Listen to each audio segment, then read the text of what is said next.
তখনই তোকে পালিশ করার লোক পাঠাবো।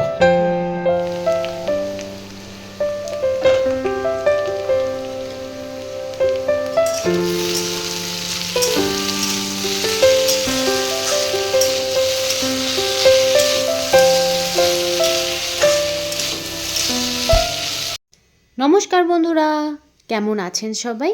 আমি সুদেষ্ণা খড়গপুর থেকে আমার বাড়ির গল্পগাথাতে আপনাদের স্বাগত জানাই। আর আজকের একটু ভয়েস ওভারটা অন্যরকমভাবেই দিচ্ছি। আগে কখনো বলতাম না যে আমি খড়গপুর থেকে বলছি বলে। তো অনেকেরই হয়তো প্রশ্ন থাকবে যে কোনখান থেকে ভিডিও করছে বা আমরা কোনখান থেকে দেখছি, সেটা তো বুঝতেই পারছি না। আর প্রতি ভিডিওতে তো বলা যায় না কোনখান থেকে আমি ভিডিওটা করছি। তো সেই কারণে আজকের থেকে একটু নতুন করে ভয়েস ওভার দেওয়ার চেষ্টা করছি।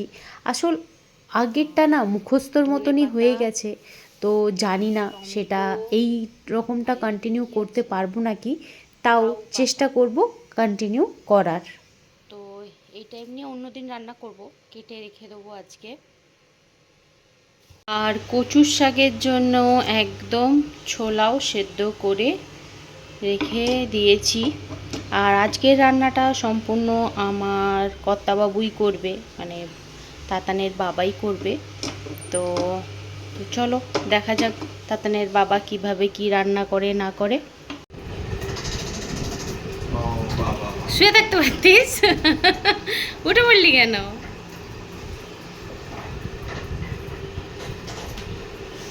এই হচ্ছে আজকে আমাদের ব্রেকফাস্ট।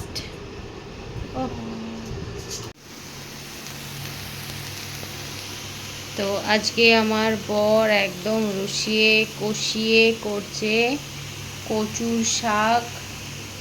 এদিকে ভাত বসে গেছে আর ডাল সেদ্ধ। তুমি কচুর শাকে ধনেপাতা দেবে বলে কি ধনেপাতা ছাড়াচ্ছ? রক্ষে করো বাবা। কচুর শাকে তো ধনেপাতা, পাগল নাকি তুমি? হ্যাঁ, তুমি তো পায়েসেও ধনেপাতা দাও, চায়েও ধনেপাতা দাও। তোমার তো ধনেপাতার ফ্লেভারটা এত ভালো লাগে। ভালো লাগে মানে কি, কচুর শাকে দেবো? কচুর শাকে কখনো দেয়? কি জানি, যদি তুমি আবার দাও। আর এইদিকে আমি রেডি হয়ে গেছি, আমি বেরোবো একটু কাজে। কাজে বলতে একজন সম্পর্কে মামি হয়, তো তারই একটুখানি মানে ওই চুলে কালার করে দেওয়া বা এগুলো করতে যাব, কারণ সে একটু অসুস্থ, তো আসতে পারে না পার্লারে। তো সেই জন্যে সেই মামির কাছে যাব। তো আমি সমস্ত কিছু রেডি করে নিয়েছি, ওই জন্যেই আজকে রান্নার দায়িত্বটা নিয়েছে আমার বর। তো চলুন যাওয়া যাক। সেদিনকে আর কোনো রকমের ভিডিও করতে পারিনি, তো এইটা আবার পরের দিন সন্ধেবেলার থেকেই ভিডিওটা শুরু করলাম। সন্ধেবেলায় সবজি টবজিগুলো কেটে রাখছি পরের দিন সকালে রান্নার জন্যে, না হলে না খুব চাপ হয়ে যায়, মানে একসাথে এত কাজ একদম সামলাতে পারি না। তো সেই কারণে ঠিক করেছি যতটা পারবো কাজ এগিয়ে রেখে দেবো, যখনই ফ্রি টাইম পাবো তখনই মানে কাজগুলো এগিয়ে রাখতে থাকবো, না হলে মানে ঠিকঠাক কাজ ম্যানেজ করা যায় না। এই কেউ পার্লারে চলে আসলো তো রান্নার অসুবিধে, আবার রান্না করতে করতে পার্লারে গিয়ে কাজ করাটাও তখনও একটা অসুবিধে হয়ে যায়। তো এই কাজগুলো করে রাখলে ঝটপট রান্নাটাও হয়ে যাবে আর পার্লারটাও সামলাতে পারবো। তো সেই কারণেই এই রাত্রেবেলাতে, মানে রাত্রেবেলা না, এই সন্ধ্যের দিকে বসে এখন সবজিগুলো সমস্ত কেটে নিচ্ছি। আর এই লাউটা অনেক দিনই আনা হয়েছিল, প্রায় এক সপ্তাহর মতন হয়ে গেল। তো আজকে কাটবো কালকে কাটবো করে করেই না রান্না হচ্ছে না, মানে কাটার ভয়েই আর রান্নাটা হচ্ছিল না যে কখন কাটবো।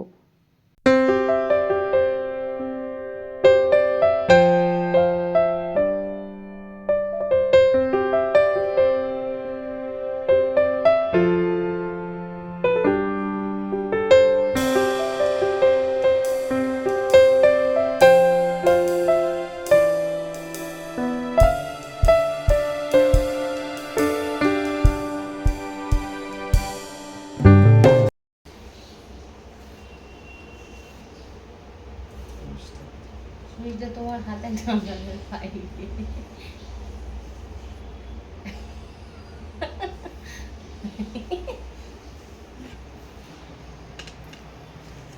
ও বাবা, এতটুকু সুই যে খুঁজে পাওয়া যাবে? এই দেখো,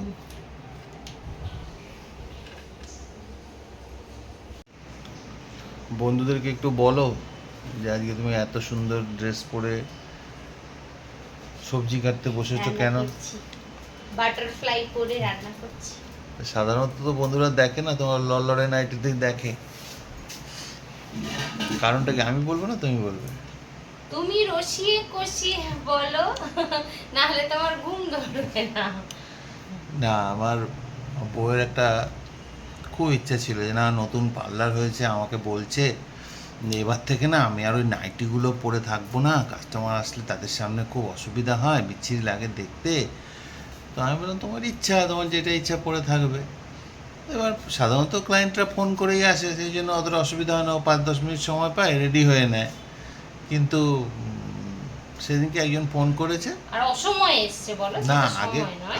কথাটা বলি। তোমার ফোন করেছে যে এরকম দিদি আজকে যাবো, এ করবো। বলছে হ্যাঁ ঠিক আছে। সন্ধ্যাবেলার দিকে টাইম দিয়েছে, তো তাই রেডি হয়ে এসে যে গুজে টিপটপ হয়ে সে বসে আছে। সে 6টা বাজে, 7টা বাজে, 8টা বাজে, 9টা বাজে, 9:30, 9:45, সে আর আসে না। বলছে দূর আর এতক্ষণ পরে থাকবো না, খুলে ফেলি বলে খুলে মুলে রেখে দিয়েছে। ঠিক তার পরের দিন ওর কোনো নেই, আকাশে মেঘ ভর্তি।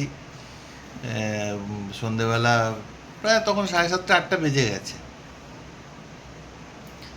হঠাৎ দরজায় দুমদাম করে সব দরজায় আওয়াজ হচ্ছে। সেই কাস্টমারটাই বলছে না আমি আগের দিন আসতে পারিনি, পরের দিন এসছে। সেও ঢুকে পড়ছে পার্লারে। আমার বউ শুধু নাইটি পরা, ঘরে যেরকম অবস্থা, না চুল আঁচড়ানো, না টিপ পরা, না লিপস্টিক লাগানো, কিচ্ছু নেই। সেই অবস্থায় সে খুলে নেই, ভাবি মেরে বহুত জলদি হয় করে যখনই কাজটা করতে গেছে আমি ঘরে বসে বসে হাসছিলাম যে বেচারা কালকে এত সেজে গুজে। তারপর থেকে ও ঠিক করেছে মনে মনে, দূর আইদার পুরো সবসময় পরে থাকবো ভালো ড্রেস, আর না হলে নাইটি পরেই আমি কাজ করব। তবে ওর একটা মানে কপাল আছে, ওর যেদিন খুব ভালো সেজে গুজে থাকে না। কাটলে না, কাটেনি কেন? তোমার অভ্যেস চলে যাচ্ছে। না গো, তুমি সকালে উঠে এগুলো করো। अरे जल्दी बोल, कल सुबह पर निकलना है। তো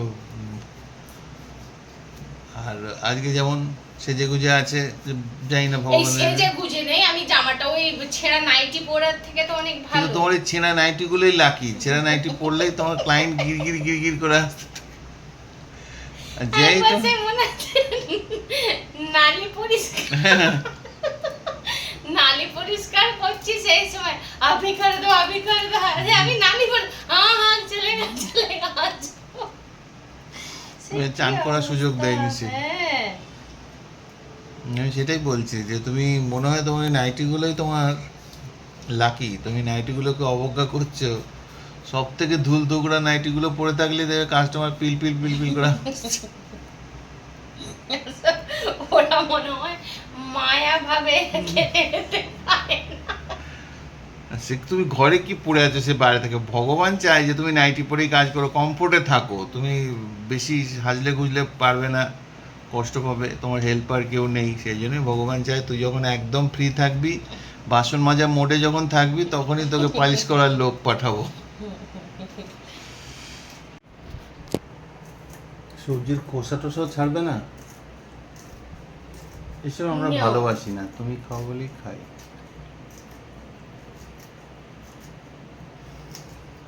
আর বললাম না, আমার বমি পাচ্ছে। লাউয়ের খোসা খাওয়া যায়? এই তো ঝুড়িটা দেখো না।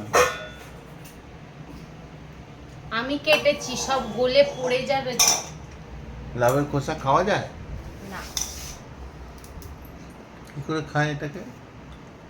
মুখ দিয়ে খায়। সেদ্ধ করে না ভেজে? কাঁচাও খেতে পারে।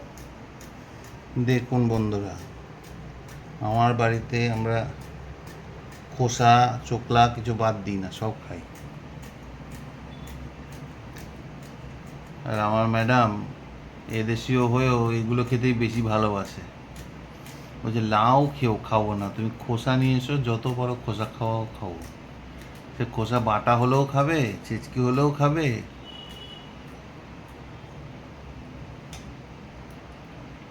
না নেই, বউটা আমার ভালো, যা দিই খোসা টোসা সব খেয়ে নেয়।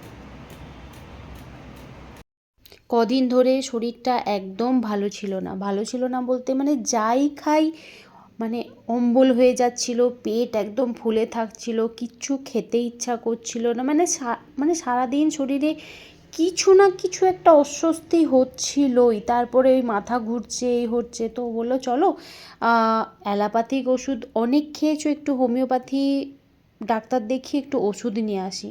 তো ঠিক আছে, একদিন সন্ধ্যাবেলায় গেলাম ওষুধ টষুধে, 3-4 দিন কন্টিনিউ ওষুধটা খেয়েছি। তারপর থেকে সত্যি কথা বলতে অম্বল, গ্যাস, যত রকমের অসুবিধা ছিল সব তো কমেই গেছে, তার উপরে মানে খাই এত বেড়েছে, মানে আমার যেন 3-4 ঘন্টা পরে পরে মারাত্মক খিদে পাচ্ছে, আর পেট যেন জ্বলে যাচ্ছে খিদের চোটে, মানে যেটা আমার কোনো দিনও হয়নি। তো নিজেরই লজ্জা লাগছে যে একটা মেয়ে মানুষ হয়ে এরকম কাই করাটা ঠিক না। মানে তাতানকে বলছি, তাতান আমার খুব খিদে পাচ্ছে বাবা, তুই একটু আমাকে কিছু এনে দে, আমি একটু কিছু খাই, চপ এনে দে, দুটো মুড়ি খাই, মানে এরকম খিদে পাচ্ছে, থেকেই খিদে পাচ্ছে। তো মানে আর কি বলবো, সে যাই হোক, আমি মানে কি বলবো এটা নিয়ে আমি আর বুঝতে পারছি না। তো যাই হোক, এদিকে দেখুন আজকে সন্ধ্যাবেলাতে আমার কর্তাবাবু রান্না শুরু করে দিয়েছে, করছে ডিমের ঝোল আর ওই লাউ খোসা যেটা তখন কাটছিলাম, লাউ খোসা দিয়ে লাউ খোসার ছেচকি। তো এটা তো আমরা খেতে খুবই ভালোবাসি। তো যাই হোক, ভিডিওটাও তাহলে আমি এখানেই শেষ করছি। আমার ভিডিও যদি ভালো লেগে থাকে লাইক, কমেন্ট আর সাবস্ক্রাইব করবেন, আর যদি কোথাও ভুল করে থাকি ক্ষমা করবেন। সবাই ভালো থাকবেন, সুস্থ থাকবেন।